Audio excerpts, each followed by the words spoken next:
Are you assertive? Is assertive a positive word? Well, let's all understand this. Why it is important?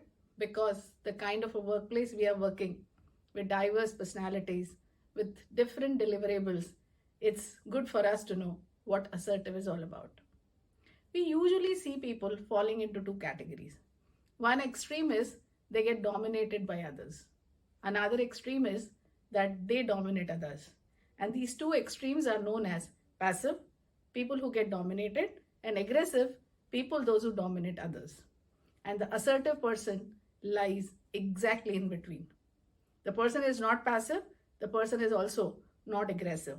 It means I don't dominate others and I don't allow others to dominate me.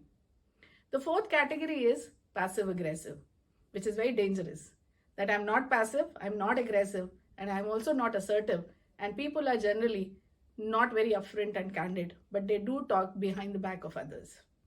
So, what is all being assertive? Why we should become assertive?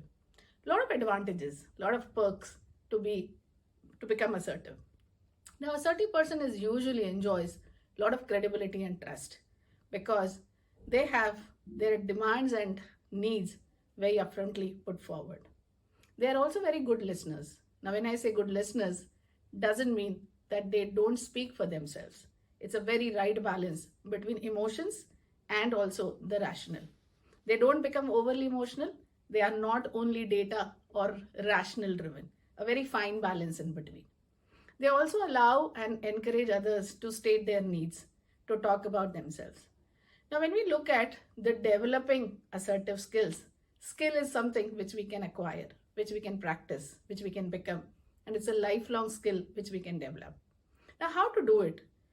A lot of occasions you must have realized where internally you wanted to say no, but you end up saying yes. How we deal with that situation? We don't pick up our call if the person is trying to follow up. We don't deliver and have a lot of excuses, whereas at the initial level we know it was not possible for me to deliver. Why we become like that?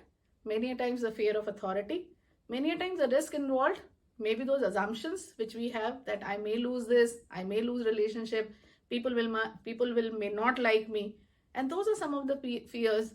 It also the culture part. We are being raised being people pleaser. We always being taught to keep the others' priorities before us, and the downside of it, we expect the same from others. So there's a book which is known as How to Say No When You Want to Say No. And if you only learn this part, that I will learn to say no after being assertive, it's very unfair. Because I don't only learn to say no, but I also learn to accept no from others. And assertive person goes for options. He or she doesn't hold the grudge or disagreements against the person.